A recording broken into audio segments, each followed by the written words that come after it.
오늘은 스바냐서 강의의 세 번째 시간입니다. 지난 첫 번째 시간에서는 하나님께서 이 스바냐 시대의 죄악에 대하여 네 가지 죄악을 드러내시는 말씀을 우리가 보았지요. 자, 앞에 네 가지 죄악이 나와 있는데 여기 보면 우상 숭배의 죄, 그리고 하늘의 뭇별을 섬기는 죄, 여호와의 이름으로 맹세하고 말감, 밀곰, 몰렉이라고 하는 우상의 이름으로도 맹세하는 혼합주의의 죄, 그리고 하나님을 찾지도 않고 구하지도 않는 마음이 다 식어버린 이 유다 백성들의 죄악에 대해서 다 드러내시는 것을 볼 수가 있었습니다. 우리가 계속 들어왔던 대로 스바냐 시대는 요시야 왕의 시대이지요. 이 요시야 왕은 남유다의 역사의 마지막에 정말 별과 같이 빛났던 사람이에요. 이 남유다의 죄악들을 다시 한번 깨끗하게 청소하고 종교 개혁을 일으켰던 귀한 사람인데, 이 요시야 왕이 어렸을 때에는 그의 할아버지였던 므낫세, 그리고 그의 아버지였던 아몬의 죄악이 온 땅에 가득 흐르고 있었던 때였지요. 그때 하나님께서는 이 스바냐 선지자를 보내어서 그 당시에 이스라엘 남유다가 짓고 있는 죄의 모습을 낱낱이 드러내시면서 이 스바냐 선지자를 요시야 왕에게 붙여주셨어요. 그래서 요시야 왕이 어렸을 때부터 이 스바냐 선지자를 통하여서 같은 왕족이라고 했었지요. 히스기야의 후손이었던 스바냐 선지자와 히스기야의 4대 손인 이 요시야가 함께 만나서 스바냐를 통하여 하나님의 말씀을 요시야에게 가르치게 하셨고, 요시야가 마침내 16살이 되었을 때 이 남유다의 모든 이 죄의 뿌리들을 깨끗하게 청소하는 일을 했었다고 말씀을 드렸습니다. 자, 그리고 이제 두 번째 시간인 지난주에는 여호와의 날에 대한 말씀을 보았어요. 여호와의 날은 어떤 날입니까? 하나님께서 그 당시의 모든 이 하나님 백성의 죄악에 대하여 진노하시며 심판을 행하시는 날이라고 말씀드렸습니다. 이 여호와의 날, 이 심판의 날에 직접적으로 하나님의 심판을 받게 되는 사람들이 누구인가 했더니 두 부류의 사람들이 나오는 것을 볼 수 있었어요. 첫 번째 부류의 사람은 방백, 왕자, 이방인의 옷을 입은 자들이었지요. 이들은 한마디로 힘을 가진 자들이에요. 이방인의 옷을 입었다는 것은 외제품을 다 몸에 바르고 있는 사람이라고 말씀드렸죠. 힘을 가진 권력자들이고, 두 번째로는 막데스 주민들이라고 하는 사람인데, 이들은 예루살렘의 상업지구, 예루살렘 성 안에 장사를 통해서 돈을 많이 벌었던 사람들이 살고 있는 동네가 막데스였어요. 한마디로 돈을 모으는 것을 전부로 알고 살아가는 그런 자들이었지요. 힘 있는 자들, 돈을 가진 자들. 이들이 이것을 가지고 무엇을 하고 있었습니까? 이들은 은과 금을 모아서 견고한 성을 쌓고 높은 망대를 만들어 놓고 거기서 안전하게 살겠구나라는 기대와 소망을 가지고 이들이 살아가고 있었어요. 자, 이들은 높은 성과 망대 안에 은과 금을 채워놓고 여기서 안전하게 살 것이다 라고 하고 있는데, 더 무서운 것은 뭐냐면 이들의 마음이 돌처럼 딱딱하게 굳어져서 하나님을 경멸하고 멸시하는 자리까지 나아갔다는 것이지요. 이것이 지난주 봤던 1장 12, 13절에 나온 말씀이었습니다. 같이 한번 읽어볼까요? 시작! 그때 내가 예루살렘에서 찌꺼기 같이 가라앉아서 마음속에 스스로 이르기를 여호와께서는 복도 내리지 아니하시며 화도 내리지 아니하시리라 하는 자를 등불로 두루 찾아 벌하리니 그들의 재물이 노락되며 그들의 집이 황폐할 것이라. 그들이 집을 건축하나 거기에 살지 못하며 포도원을 가꾸나 그 포도주를 마시지 못하리라. 아멘. 여기 보십시오. 이들이 얼마나 이 마음이 굳어져 있는지 하나님을 향하여서 마음속에 이렇게 얘기한대요. 여호와께서는 복도 내리지 아니하시고 화도 내리지 아니하신다. 이걸 지금 우리식으로 표현하면 하나님은 종이호랑이라는 거예요. 껍데기밖에 없다는 거죠. 하나님은 실제로 역사하는 분이 아니셔 라고 하나님을 무시하고 하나님을 없는 것처럼 여기면서 이들이 그렇게 살았다는 거예요. 자기들이 믿고 있는 건 뭡니까?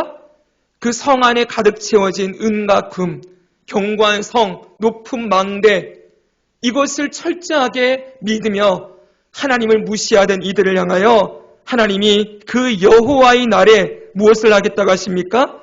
그들의 재물이 누락되며 그들의 집이 황폐하게 될 것이다. 그들이 믿고 있는 모든 것을 다 무너뜨리시겠다고 말씀하시지요. 하나님은 더군다나 이들을 뭐라고 하십니까? 이들을 내가 예루살렘에서 찌꺼기같이 가라앉아서 그랬어요.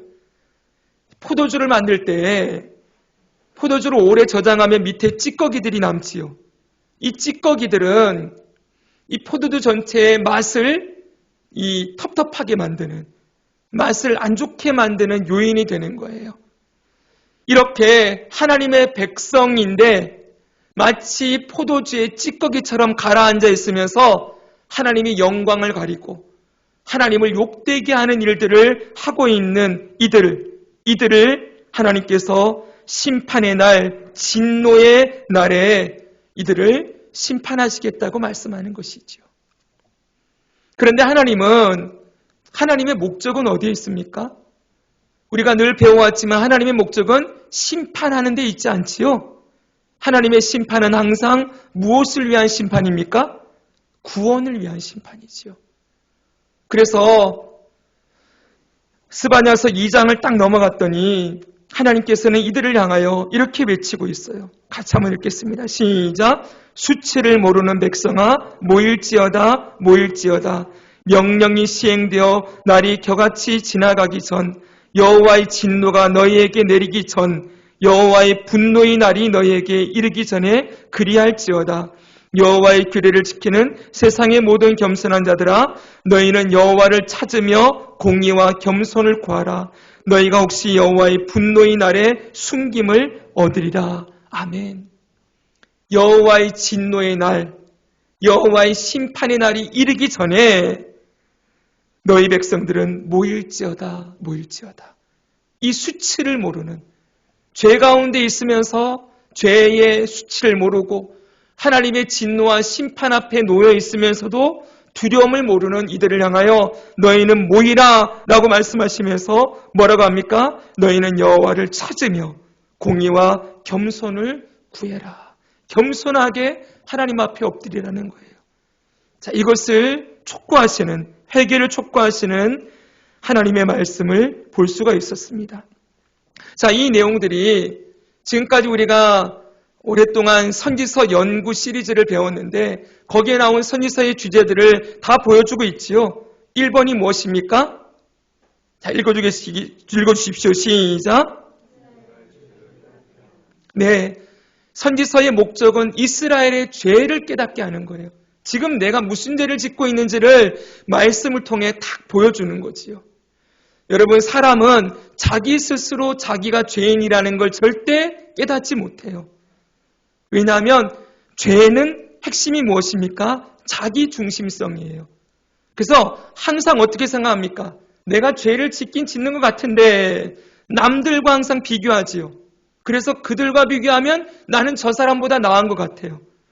나는 죄인이긴 죄인인 것 같은데 그렇게 큰 죄인은 아니라고 생각하는 거죠. 하나님의 심판을 받을 만큼 나는 그런 큰 죄를 짓지 않았어. 항상 사람은 자기에 대해서는 관대해요. 자기 중심적이기 때문에. 그런데 여러분, 이런 인간이, 사람이 어디 앞에 서면 내가 정말 뼛속 깊이 내 밑바닥, 저 밑바닥에 정말 선한 것이 아무것도 없는 죄인이라는 걸 언제 깨닫습니까? 하나님 앞에 서면 깨닫지요. 하나님의 그 위엄과 하나님의 그 공의로우심과 하나님의 그 높으심과 하나님의 그 전지하심과 전능하심 앞에 딱 서고 나면은 그분 앞에 내가 나의 죄가 결코 숨겨지지 않음을, 나는 하나님 앞에 뼈도 못 추릴 심판받아 마땅한 죄인이라는 걸 깨닫게 되는 거예요. 하나님은 선지자들을 통하여서 하나님의 백성들을 향하여 하나님이 직접 말씀하는 것처럼 말씀하세요. 나 여호와가 말하노라. 선지자들이 말하는데 하나님은 항상 그분이 말씀하시는 것처럼 얘기하지요. 나 여호와가 말하노라. 하나님이 직접 그들에게 나타나서 말씀해 주는 것처럼 하나하나 그들의 죄를 다 드러내시고 밑바닥을 보게 하시는 거예요. 자, 그러나 하나님이 정말 원하시는 건 무엇입니까? 이들이 이 죄를 하나님 앞에 얼마나 자신들의 죄인인지를 깨닫고 회개하기를 원하시지요. 하나님께로 돌아오기를 원하시는 것입니다. 그리고 하나님의 뜻은 심판이 아니라 구원이 있음을, 심판하시나 구원하신다는 메시지들을 이 선지자들을 통하여서 주심으로 하나님이 사랑하는 자를 징계하시느니라. 사랑하는 자녀들을 징계하는 심정으로 그들의 죄를 징계하시고 다시 구원하고 회복시키고자 하시는 뜻을 이루시는 것입니다. 자, 이제 여러분, 이렇게 하나님이 1장, 2장 초반까지는 이 남유다의 죄를 고발하시고 회개를 촉구하시고 구원하시고자 하시는 말씀을 주셨어요. 그런데 오늘 본문 2장 4절을 딱 여니까 이제는 하나님께서 눈을 돌리셔서 지금은 남유다를 향하여 말씀하셨는데 이제는 이방 나라들을 향하여서 말씀하시는 내용을 우리가 보게 되는 거예요. 자, 여기는 이 선지서의 주제에서 어디에 해당되겠습니까? 5번이겠지요. 세상 나라는 망한다. 하나님의 나라만 영원하다. 이 메시지를 주고 있는 거예요. 자, 한번 볼까요, 여러분? 자, 4절부터 우리가 쭉 읽었는데 여기에 나오는 나라들은 대표적으로 4개의 나라가 나오고 있습니다. 이 4개의 나라가 나오는데 한번 보십시오. 지도를 보시면 지금 여기가 이스라엘입니다. 이스라엘을 중심으로 4나라를 말씀하시는데 처음에 나오는 나라가 블레셋이에요. 자, 블레셋은 이스라엘에서 좌측으로 이 지중해 지역에 있는, 여러분 보시기에 좌측 맞지요? 좌측이지요? 네. 거기에 블레셋이고 둘째는 우측에 나오는 모압과 암몬입니다. 여기는 2나라를 얘기하세요. 그리고 셋째는 구스입니다. 구스는 저 애굽 땅을 얘기하는 거예요. 원래 구스는 에티오피아, 지금으로 말하면 에티오피아인데 당시에 에티오피아 사람들이 이 애굽을 지배하면서 구스와 이 에티오피아와 애굽이 한 덩어리였어요. 그렇게 구스, 즉 이집트를 얘기하고 있고요. 넷째는 아수르를 얘기하고 있습니다. 여러분 이렇게 보시면 이 4나라가 동서남북 방향에 위치하고 있어요. 블레셋 서쪽, 모압과 암몬 동쪽, 그리고 이집트는 이 이스라엘의 남쪽이지요. 아수르는 북쪽이에요. 지금 이 본문에는 4개의 나라만 나와 있지만 사실은 뭘 상징하는 거예요? 이스라엘을 중심으로 동서남북에 존재하는 모든 나라들, 동서남북에 존재하는 이 땅의 모든 나라들을 향하여 하나님께서 심판을 행하실 것이라고 말씀하고 있는 것입니다. 여러분 분명한 것은 하나님은 이스라엘만의 하나님이 아니시지요. 그렇죠, 여러분? 하나님은 모든 나라와 모든 민족의 하나님이 되시죠? 아멘입니까? 네. 많은 사람들이 처음에 기독교 신앙을 가지게 되면, 예수님 믿게 되면 하는 생각이 있어요. 왜 우리는 이 중동 지역의 이스라엘의 하나님을 우리가 믿어야 될까? 이런 질문을 가지게 돼요. 그리고 기독교를 공격하는 사람들은 왜 당신들은 한국의 종교를 믿지 않고 저 중동에 이스라엘이 믿는 하나님 야훼라는 신을 당신들은 믿느냐라는 질문을 꼭 하게 돼 있어요. 여러분, 그거는 하나님이 어떤 분이신지를 몰라서 하는 내용이죠. 하나님은 이스라엘만의 하나님이 아니라 온 천지 만물을 창조하신 창조주이시지요. 이 지금 존재하는 5대왕 6대주, 이 지구에 존재하는 모든 만물을 창조하신 분이세요. 그 하나님이 처음에 하나님의 나라를 시작하실 때 에덴 동산에 아담과 하와를 두심으로 세계 역사가 시작되었기 때문에 이 중동 지역이 하나님이 일하시는 첫 번째 무대가 된 것일 뿐이지, 하나님은 온 나라의 창조주시요 주권자라는 걸 절대 잊으면 안 됩니다. 그러니까 우리는 이스라엘의 하나님을 믿는 게 아니에요. 우리는 창조주 하나님을 믿습니다. 모든 나라와 모든 민족을 다스리시는 참신이신 유일하신 하나님을 섬기고 믿는 자들이 저와 여러분인 것이지요. 우리가 그것을 인정한다고 한다면 여러분, 우리가 믿는 믿음에는 반드시 무엇이 포함되어야 되겠습니까? 하나님은 나의 하나님이 되십니다. 아멘이시죠? 근데 하나님은 우리의 하나님이시기도 합니다. 아멘. 하나님은 이 나라의 하나님이시기도 하고 모든 나라와 열방의 하나님이시기도 하다는 것을 믿는 거예요. 이 세상의 모든 역사 중에 하나도 하나님의 허락하심이 없이 이루어지는 일이 없고, 동서남북 온 땅에 존재하는 모든 나라와 민족의 흥망성쇠를 하나님이 주관하시고 인도하고 있음을 저희들은 믿습니다.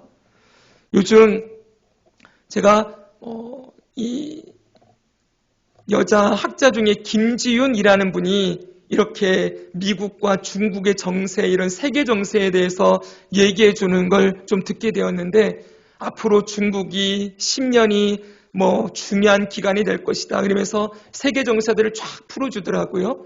저도 어찌됐건 이 세상의 역사에 대해서 관심이 많으니까 이런저런 이야기를 계속 보면서 과연 이 세상이 어떻게 될 것인가 라는 이야기를 흥미롭게 듣고 있는데, 그런데 여러분, 그런 이야기들은 참고용일 뿐이고 결국은 여러분, 하나님이 이끄시는 대로 이 세상의 역사가 이어져 나가겠지요. 지금 미국이 또 저기 중동의 지역에 그래서 전쟁에 개입해서 또 중동 지역이 화약고가 되어간다. 수많은 내용들이 나오고 있어요. 저쪽에는 또 어디 땅입니까? 거기는 지금 지진이 일어나가지고 또 사람들이 기류기입니까? 거기가 죽었다.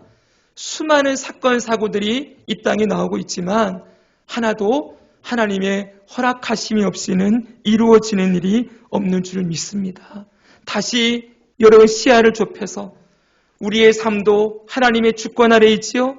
여러분의 가정에 여러분 자녀들을 길러내는 것, 여러분의 직장에서 일하는 것, 여러분의 미래에 여러분들이 해나갈 모든 일들, 이 모든 자리에 오늘도 하나님의 통치가, 하나님의 뜻이 이루어지고 있음을 믿으며 살아가기를 소망합니다.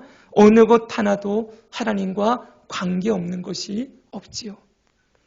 하나님은 이렇게 이스라엘을 중심으로 동서남북에 있는 네 나라들을 직접적으로 딱 꼬집어서 이제 그들을 심판하실 것에 대해서 말씀을 주십니다. 먼저 블레셋을 볼까요? 블레셋은 4절과 5절에 나옵니다. 가사는 읽겠습니다. 시작.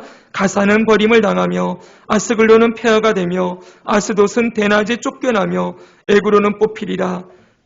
해변 주민 그렛 족속에게 화 있을진저 블레셋 사람의 땅 가나안아, 여호와의 말씀이 너희를 치나니 내가 너를 멸하여 주민이 없게 하리라. 아멘.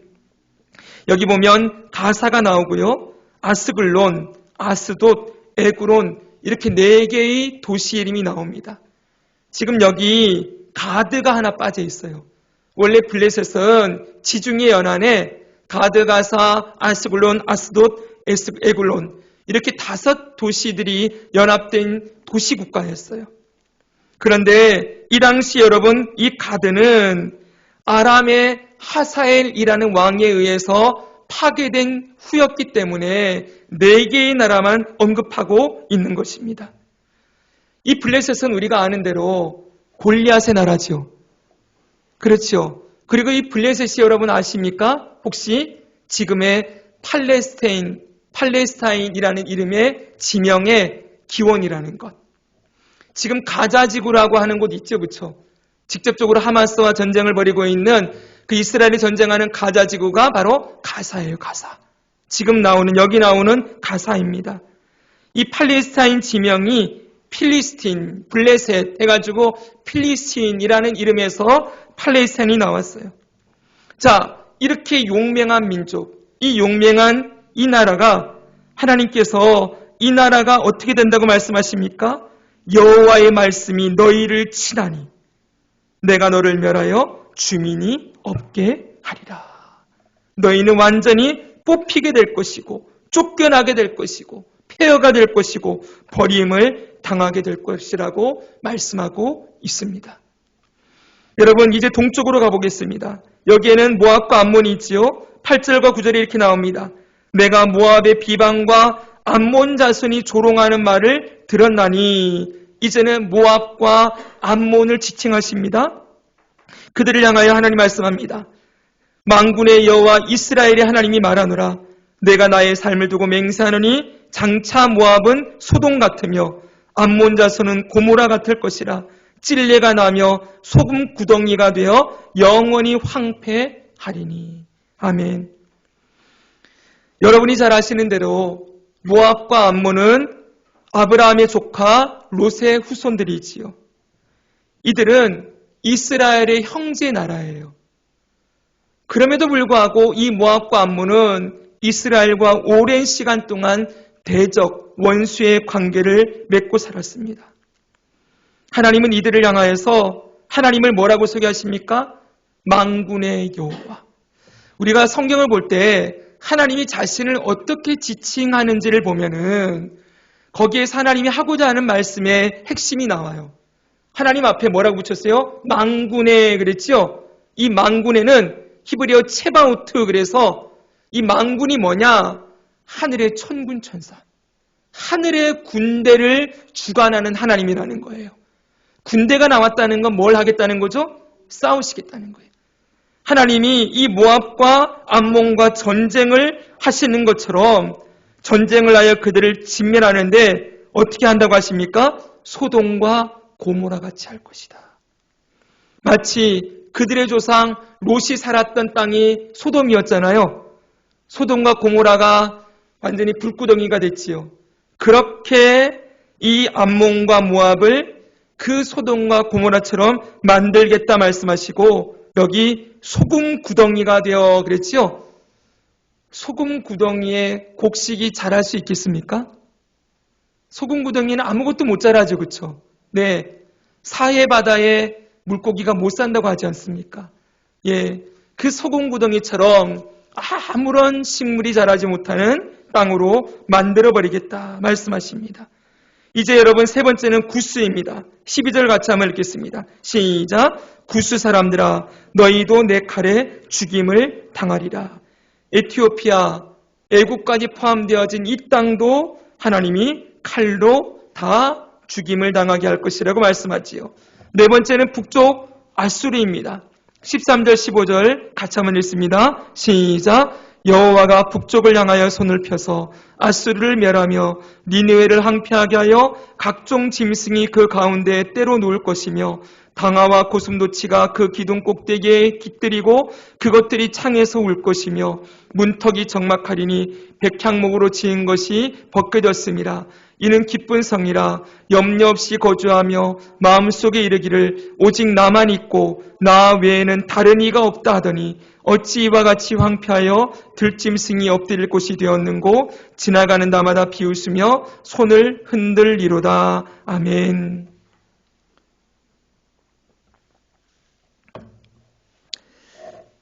아수르는 세계사에도 나오는 아시리아 제국입니다. 그 당시 세계 최강의 강대국이었지요. 그런데 이 아수르도 망하게 된다고 말씀합니다. 하나님이 그 땅을 멸하고 황폐하게 하니까 어떻게 됩니까? 거기에 짐승들만 가득해요. 여기 보면은 당아와 고슴도치가 그 기둥 꼭대기에 깃들이고 창에서 올 것이다 그랬죠? 이 당아는 그냥 새의 이름이에요. 새와 고슴도치. 새는 날아다니는 거고 고슴도치는 땅에서 기는 거지요. 이런 것들이 거기에 가득하게 기둥의 꼭대기에 새가 있고 창에서 울고 문턱에는 고슴도치가 있는 높은 곳이나 낮은 곳이나 사람의 흔적을 발견할 수 없을 만큼 짐승들이 가득한 땅으로 만들어버리겠다 말씀하는 거지요. 여러분, 이 말씀 그대로 지금 아시리아 제국은 고고학자들이 저 사막을 땅을 발굴해야만 겨우 유적지를 발견할 수 있을 만큼 황폐화된 땅이 되어 버렸습니다. 아수르는 바벨론에 의해서 거의 망했고 나중에 알렉산더 대왕에 의해서 완전히 아수르는 폐허가 되어버리고 말았어요. 여러분, 이 성이 처음에는 어떤 성이라고 이름 불립니까? 기쁜 성이라 그랬어요. 염려가 없다는 거죠. 승리만 있고 승승장구하던 이 땅이 어떻게 됩니까? 황폐하게 되는데 이들이 승승장구할 때 뭐라고 외쳤어요? 오직 나만 있고 오직 나만 있고 나 외에는 다른 이가 없다라고 외칠 만큼, 원래 이 말씀은 누가 하시는 말씀입니까? 하나님이 하시는 말씀이죠. 나 여호와만 신이니라. 나 외에는 다른 신이 없나니. 하나님이 자신을 가리킬 때 하시는 말씀을 지금 아수르가 쓰고 있는 거예요. 자기가 하나님이 되어버린 거죠. 이 하나님이 되어서 완전히 교만의 끝판왕을 보여주고 있던 이 아수르를 하나님이 다 무너뜨리고 황폐하게 하겠다라고 말씀하고 있습니다. 사랑하는 여러분, 이 이방 나라들을 향한 하나님의 심판을 보십시오. 이들이 망하는 때를 한번 보세요. 특히 여러분, 본문 4절에 보면은 아스돗은 대낮에 쫓겨나며 이렇게 되어 있어요. 보통 여러분 대적들이 침공해 올 때 밤에 들어오죠. 그렇죠?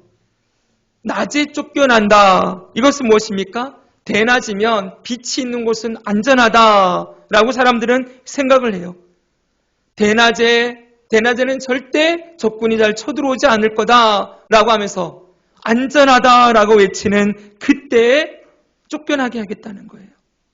사랑하는 여러분, 아무리 강한 성이 있고 아무리 강력한 군사가 있고 그 안에 은과 금이 넘치고 여러분 강력한 군사력과 여러분 화려한 문화를 가지고 그렇게 세워져 갔던 이 제국들, 이 나라들이 한순간에 다 무너진다는 거예요. 사랑하는 여러분, 오늘날 우리가 살아가는 이 세상은 전부 이런 것을 꿈꾸는 세상이지요. 세상은 돈을 많이 벌어서 너의 집을 안전하게 지어야 한다. 세상은 너의 미래를 안전하게 잘 대비해 놓아서 곳곳에 네가 필요한 것들을 다 쌓아두고 그것이 필요할 때 잘 쓰면서 그렇게 살아야 된다고 사람들은 외칩니다. 그렇게 네가 준비하는 만큼 너의 노후가 안전할 것이고 네가 지금 모든 것들을 열심히 최선을 다해서 뭔가를 만들어 놓아야만 네가 나중에 고난을 받았을 때 충분히 그것을 극복할 수 있을 것이다 라고 말하지요. 그런데 여러분, 성경은 그런 것이 우리 인생의 안전이 된다고 절대 말하지 않습니다. 그건 세상이 하는 얘기지요. 세상은 돈이 많고 인맥을 잘 쌓아두고 사람들에게 인정받고 이 땅에 무언가를 잘 해놓아야지만 그게 안전할 거라고 얘기하지만 사랑하는 여러분, 우리 잘 알지 않습니까? 얼마나 그게 허무하게 무너질 수 있는지. 성경은 안전한 삶에 대해서 무엇이라고 말하고 있습니까? 우리 인생의 안전함이 어디에 있다고 얘기해요? 우리 인생의 안전함은 오직 여호와 하나님께 있다고 성경은 우리에게 가르치고 있습니다. 여호와께서 집을 세우지 아니하시면 파수꾼의 경성함이 헛된 것이다. 아무리 우리가 우리의 집을 세워놓으려고 해도 하나님이 지켜주시지 아니하시면 우리는 그 벽돌 하나도 제대로 지킬 수 없는 존재라는 것을 성경은 분명하게 가르쳐주고 있어요. 하나님께로 돌아가서 그 하나님을 나의 구원으로, 하나님을 나의 피할 바위로, 하나님을 나의 산성으로 삼고 살아가는 자가 안전한 인생이지, 자기가 만들어 놓은 성 안에, 자기가 만들어 놓은 이 구조물 안에 들어가서 나는 여기 안전할 거다라고 했던 사람들은 다 무너지고 황폐하고 진멸당하게 된다고 말씀하고 있습니다. 사랑하는 여러분, 오늘 그러면 우리가 무엇을 위하여 우리의 인생을 사용해야 되겠습니까? 세상 사람들처럼 이 땅에서 뭔가를 안전한 삶을 위해서 우리의 인생의 시간과 재능과 물질을 막 사용해 가면서 정신없이 달려가는 그 인생을 하나님이 원하시겠습니까? 하나님의 자녀들에게 원하시는 삶은 절대 그런 게 아니에요. 성경은 뭐라고 얘기합니까? 너희는 먼저 그의 나라와 그의 의를 구하라. 먼저는 하나님을 마음과 목숨과 뜻을 다하여 사랑하고, 둘째는 내 이웃을 내 몸처럼 사랑하라. 하나님이 그리스도인에게 원하는 건 우리의 삶을 잘 사용해서 하나님을 사랑하고 이웃을 사랑하고 그렇게 하나님의 나라를 세워가는 일을 잘하며 살아가기를 우리들에게 요청하고 계시지요. 사랑하는 성도 여러분, 하나님에게만 우리의 안전함이 있습니다. 그것을 믿고 하나님이 원하시는 일에 우리의 젊음도 우리의 인생도 드리며 살아가는 것, 그것이 보물을 하늘에 쌓아두는 삶이라고 말씀하고 있어요. 거기는 누룩이나 그리고 좀이나 동록이나 먹지 아니하는 완전히 안전한 금고가 하나님 나라에 있다고 얘기하지요. 우리가 무엇을 위해 우리의 인생을 사용하며 살아야 될지가 성경을 통해서 분명하게 우리에게 가르쳐지고 있는 것입니다. 그럼 여러분, 이제 이런 나라들이 다 망하게 되어지는데, 다시 한번 말씀하지만 지금 여기는 블레셋, 모압, 암몬, 그리고 구스, 애국, 아수르 이런 나라들만 얘기하지만 사실은 여기에 이 세상 모든 나라가 포함되고 있지요. 저 중국이나 지금 제국이라고 할 수 있는 미국이나 다 이런 일들을 하려고 하고 있지 않습니까? 자, 여러분 착각하면 안 돼요.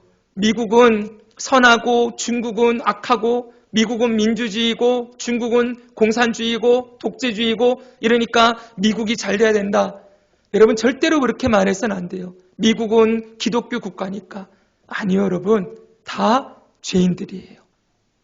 정말 죄송하지만 미국이나 중국이나 여러분, 이 세상 사람들은 모두 죄인이고 하나님을 경외하는 자가 아니면은 절대로 여러분 어디 소속이 되어 있고 어디에 정치 체제에 들어가 있다 할지라도 여러분 그게 그 사람을 보장해 주는 게 아니에요.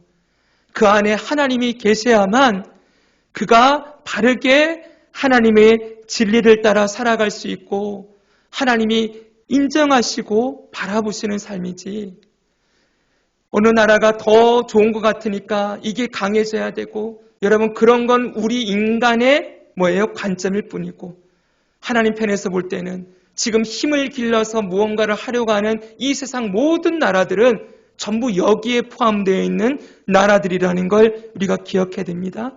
세상의 모든 나라가 이 내 나라처럼 살아가고 있는 거예요.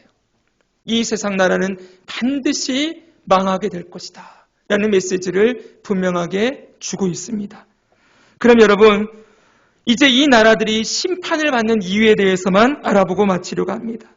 그럼 먼저 모압과 암몬이 심판받는 이유에 대해서 8절에 이렇게 나오고 있습니다. 8절 우리 같이 한번 읽어볼까요?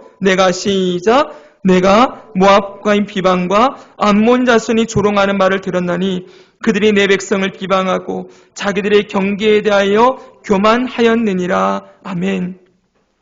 이들의 죄악 첫 번째는 모압의 비방과 암몬 자손의 조롱하는 말, 이랬죠?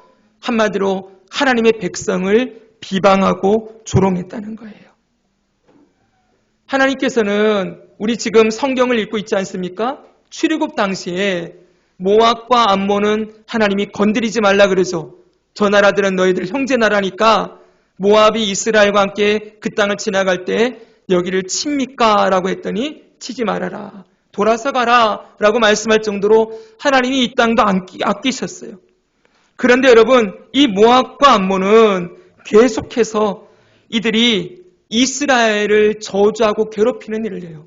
우리 조금 있으면 민수기 보면은 모압 왕 발락이 주술사 발람을 불러다가 이스라엘을 저주하게 하려고 했던 사건 알고 있죠, 여러분? 사사시대 그리고 이사야와 예레미야의 시대까지 모압과 암몬은 이스라엘이 어려울 때마다 조롱하고 비방하며 어떻게든 이스라엘을 무너뜨리기 위해 애썼던 사람들이지요. 바로 이것을 하나님이 기억하겠다는 거예요.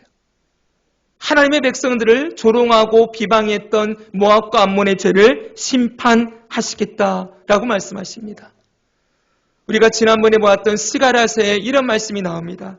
한 번 더 읽을까요? 시작. 만군의 여호와께서 이같이 말씀하시되 영광을 위하여 너희를 노력한 여러 나라로 보내셨나니 너희를 범하는 자는 그의 눈동자를 범하는 것이라. 아멘. 하나님 말씀을 보세요. 너희는 누굽니까? 이스라엘입니다. 이스라엘을 범하는 자는 여호와의 눈동자를 범하는 것과 같다. 우리 눈이 가장 민감한 부분이잖아요.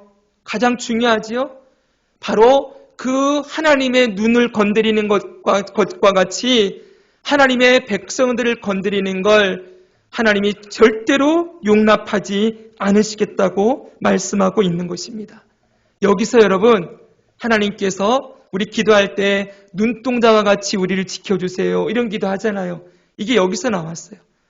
하나님이 눈동자를 보호하는 것처럼 하나님의 자녀들을 지키시고 보호하시는 것을 믿으며 하나님, 저 영혼을 눈동자와 같이 지켜주세요. 이렇게 기도하는 거예요. 여러분 잊지 마십시오. 우리가 성도로서 신앙생활할 때 다른 성도들을 어떻게 대해야 되는지 우리는 늘 기억해야 돼요.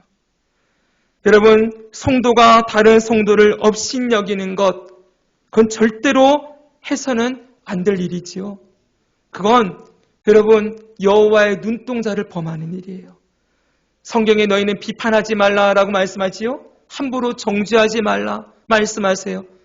하나님이 하나님의 자녀 하나하나를 얼마나 귀하게 여기시는가라는 생각을 하면은 함부로 우리가 누군가에 대해서 말할 수 없겠죠. 그렇죠? 네, 정말 중요합니다. 창세기 12장에 보면은 12장 1절에 3절에 하나님께서 아브라함을 부르시고 이렇게 말씀하십니다. 너를 축복하는 자에게는 축복하고 너를 저주하는 자에게는 저주하리라. 이게 무슨 말씀인지 아세요? 하나님이 하나님의 백성들을 얼마나 존귀하게 여기시는가를 말씀하는 거예요. 하나님의 자녀들을 축복하는 자 축복해 주겠다. 하나님의 자녀를 저주하는 자는 내가 대신 저주하겠다. 하나님이 하나님의 자녀들을 얼마나 귀하게 여기시는지를 우리가 알아야 하는 것이지요. 사랑하는 여러분, 이 모압과 암몬이 지금 하나님의 진매를 받는 이유는 하나님의 자녀들을 비방하고 조롱하며 그들을 향하여 이 이스라엘을 향하여 칼을 들고 이 이스라엘을 무너뜨리려 했기 때문입니다. 하나님의 자녀들의 삶을 하나님이 얼마나 귀하게 여기시는지를 우리가 이 말씀을 통해 배울 수 있지요. 여러분, 두 번째로 보면은 이들의 죄악은 8절을 다시 보면은 자기의 경계에 대하여 교만하였다 이렇게 말씀하시고 있어요. 여기 자기의 경계에 대하여 교만했다, 이게 뭔지 아세요? 자기의 경계를 뛰어넘었다는 거예요. 자기의 경계가 무엇입니까? 하나님이 각 나라와 각 민족의 나라들의 경계선을 그어 주었어요. 맞죠, 여러분? 하나님이 땅에 금을 그어놨다고요. 너희는 여기까지다, 너희는 여기까지다, 이렇게 경계를 정해주셨는데 이 경계를 지키지 않고 넘어가는 일을 했다는 것이지요. 그래서 여러분, 이들이 하는 일이 무엇입니까? 힘을 가지고 자기가 하나님이 정해주신 경계를 뛰어넘어서 다른 나라를 침략하고 다른 나라를 집어삼키면서 그렇게 자기들의 힘을 가지고 자기들의 욕심을 채우는 일을 하며 살았다는 거예요. 사랑하는 여러분, 오늘 우리가 살아가는 이 자본주의 세상은 경쟁사회라고 얘기하지요? 약육강식입니다. 남과 싸워서 경쟁해서 이기는 것. 그리고 법적인 테두리 안에서는 얼마든지 남의 것을 내가 차지할 수 있다라고 얘기하는 세상을 우리는 살아가고 있어요. 그러나 여러분 잊지 말아야 됩니다. 하나님의 백성들은 절대로 그렇게 살면 안 됩니다. 제가 언제나 말하지만 내가 많이 먹으면 누군가는 쪽박을 차야 돼요. 피자가 한 덩어리 있는데 내가 5개를 먹으면은 나머지 사람들이 그걸 나눠 먹어야 돼요. 세상 사람들은 많이 먹은 사람들에게 박수 쳐주면서 야, 너 대단하다, 너 성공했구나, 너 이겼구나 그렇게 자축하며 사람들의 인정을 받고 사람들은 축하해 주지만 하나님의 눈에 볼 때에는 하나님이 정해준 경계를 넘어가는 것 하나님이 정말 싫어하신다는 거예요. 사랑하는 여러분, 우리는 열심히 살려고 살아서 무언가를 성취하기 위해 사는 사람들이 절대 아닙니다. 무언가를 많이 얻어서 하나님의 영광을 드러내겠다고 하는 말도 절대로 하면 안 돼요. 제가 정말 꼭 말씀드리고 하는 말씀 중에 하나가 여러분 1등이 되었다고 해가지고 이거 하나님이 나에게 하나님께 영광을 돌립니다. 이렇게 해서는 절대 안 되는 거예요. 여러분 1등을 주시는 분에게만 하나님이 역사하셨으면 저기 꼴찌 있는 사람에게는 하나님이 역사 안 하는 겁니까? 제가 언젠가 우리 청년부에서 몇 번 말씀드렸어요. 한 아이가 오랫동안 구직을 하다가 마침내 은행에 들어갔어요. 은행에 들어가서 이 아이가 오랫동안 고생했으니까 얼마나 기뻐했겠습니까? 그래서 저도 오랫동안 기도해주고 이렇게 하고 나서는 그 아이가 이제 그 고난 중에 하나님 신뢰하며 이렇게 믿으며 나아갔던 시간들을 한번 청년부 앞에서 간증을 해줘라. 제가 그랬어요. 젊을 때. 그랬더니 이 친구가 이제 그 앞에 청년들 앞에 서가지고 이제 간증을 했어요. 그런데 그 다음에 청년들이 저를 찾아왔습니다. 그 청년들은 아직도 취직을 못하고 있는 친구들. 아직도 어려움과 있는 친구들이 와서 그래요. 목사님, 저 친구에게 하나님이 역사하셨으면 왜 하나님은 우리에게는 역사하지 않으십니까? 제가 그때 정말 가슴이 아팠어요. 아, 내가 잘못했구나. 우리는 성공한 사람들의 그들이 하나님께 영광을 돌리고 높인다라고 생각하잖아요. 그럼 여러분, 성경에 이름도 없이 빛도 없이 쓰러져간 수많은 믿음의 사람들은 무엇입니까? 그들은 하나님께 영광을 못 돌리고 죽은 겁니까? 아니죠, 여러분. 그런 가치들이 기독교 안으로 들어와 있기 때문에 우리가 자꾸만 성공 신화를 교회에서도 가르치려고 하는 거예요. 예수님 믿으면 성공하고 예수님 믿으면 잘 되고. 사랑하는 여러분, 절대로 성경은 그렇게 얘기하지 않습니까? 예수님 믿다가 고난당하고 예수님 믿다가 죽임을 당하고 예수님 믿다가 낮은 자리에 가고. 여러분, 그렇게 예수님 믿음으로 말미암아 이 땅에서 얼마든지 낮은 자로, 티끌 같은 자로, 없는 자처럼 살아갈 수 있다고 말씀하고 있습니다. 사실 여러분, 정말 예수님 믿는 자에게는 높든지 낮든지, 그리고 잘 되든지 못 되든지 그런 게 상관이 없겠지요. 잘 기억하세요. 그게 우리의 경계라고 인정하고 있으면 되는 거예요. 하나님이 나에게 경계를 좀 넓혀주셨구나. 줄이실 때는 어때요? 하나님 나에게 경계를 좀 줄이셨구나. 아시겠죠, 여러분? 예, 높은 데든 낮은 데든 가면은 하나님이 나를 여기는 요 자리에 두셨구나. 이러면서 그 자리에서 하나님의 뜻을 따라 열심히 하나님 사랑하고 이웃 사랑하며 섬기는 거예요. 우리를 높은 자리에 경계를 넓혀주시면 아, 하나님이 여기까지 나를 넓혀주셨구나. 또 거기서 그것을 충분히 하나님이심을 인정하고 감사하고 거기서 또 하나님을 사랑하고 하나님을 섬기며 그렇게 살아가는 거지요. 우리의 목적은 하나님의 영광을 위해서 살아가는 것임을 기억하십시오.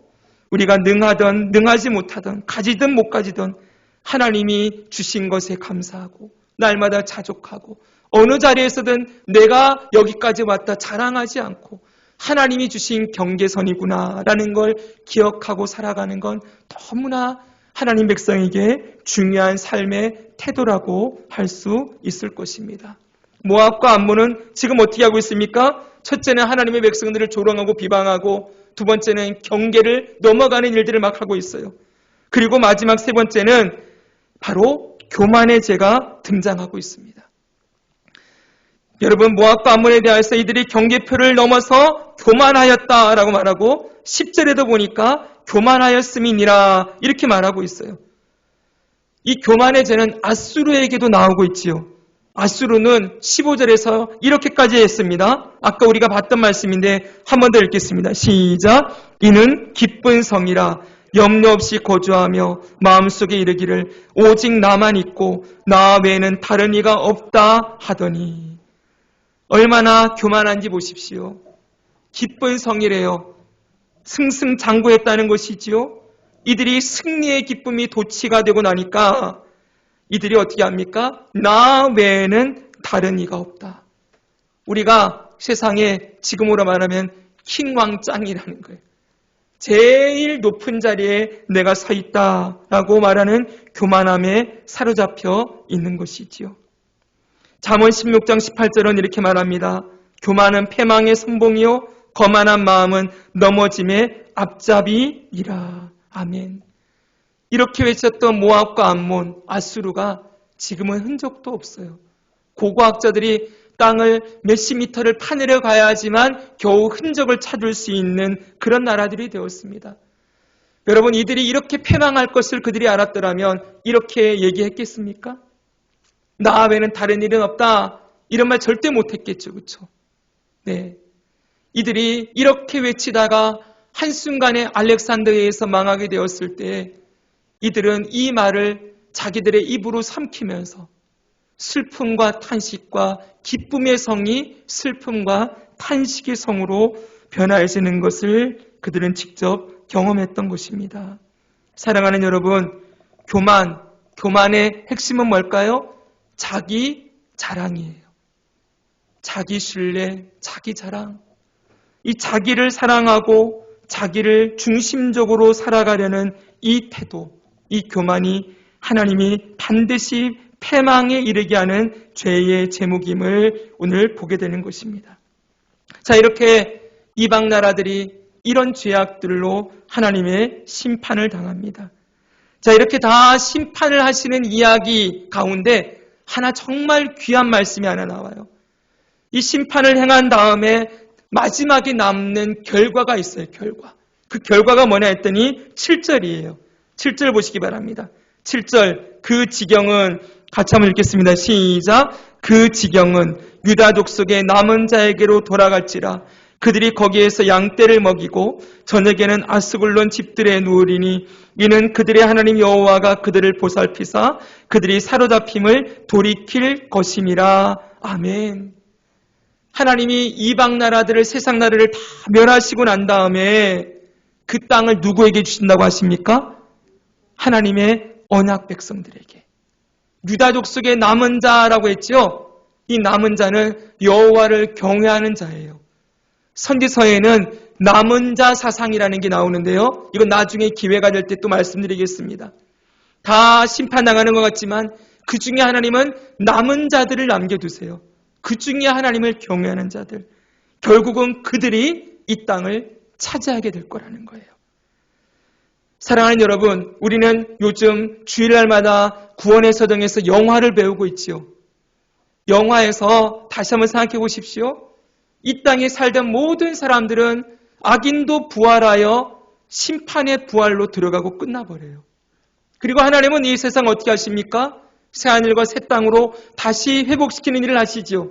거기서 그리스도인들이 어떻게 삽니까? 세세토록 왕노릇하며 살게 될 것이다. 결국 하나님이 완성하실 하나님의 나라에는 누구만 남아요? 하나님의 백성들만 남게 되어지는 거예요. 그것이 하나님이 하고 싶어하는 일이에요. 지금은 여러분 세상에 힘 있는 자, 돈 많은 자, 능한 자, 지혜로운 자, 세상에 권력자들이 이 땅을 좌지우지하는 것처럼 보이지만 하나님의 마지막 날이 임하면은 어떻게 됩니까? 세상의 그 힘들은 어디 간지 모를 정도로 간데 없이 다 사라지고 영원한 왕, 영원한 주권자, 통치자이신 하나님만 남게 될 거예요. 그리고 그 하나님을 경외하며 믿음으로 살았던 하나님의 자녀들이 그 땅을 차지하게 되는 일이 있을 거라고 약속하고 있는 것입니다. 사랑하는 여러분, 이 세상 모든 나라와 백성이 하나님의 손안에 있습니다. 이 세상은 자기들이 이 세상의 전부인 줄 알고 이 세상에서 강해지려고 하고 자기를 자랑하고 경계를 옮기고 세상에 자신들만 있는 것처럼 이 세상에 우리밖에 없다. 이 세상의 주인은 인간이다 라고 하면서 이 땅은 살아가지만 이런 세상 속에서 하나님은 분명하게 이 말씀을 주시고 계시는 거예요. 세상 나라는 망하고 하나님의 나라만 남는다. 한번 해볼까요? 세상 나라는 망하고 하나님의 나라만 남는다. 네, 하나님과 하나님의 백성들만 남게 될 것이라고 약속하고 있습니다. 사랑하는 여러분, 이 하나님을 우리 믿으며 살아갑시다. 모든 것의 주권자가 되시며 모든 것의 결론을 주시는 하나님이 살아계시고 그 하나님께서 마침내 이 땅을 멸하시고 하나님의 백성들을 세우실 것을 믿으면서 여러분, 이 세상이 말하는 힘과 권력, 이 세상에서 잘되고 높아지는 것, 거기에 마음을 두지 마시고 영원한 하나님의 나라에서 왕노릇하며 살아가는데 우리의 마음을 들이면서 거기에 우리의 소망을 두고 살아보지 않으시겠습니까? 오늘 주신 것에 감사하고 하나님이 나의 왕이심을 알며 겸손하게 엎드려서 모든 삶의 자리에서 하나님의 뜻을 향하며 살아가다가 주 예수님 다시 오시는 날 영원한 기쁨을 누리게 되는 그 자리에 저와 여러분 함께 서기를 주 예수님의 이름으로 축복합니다. 아멘.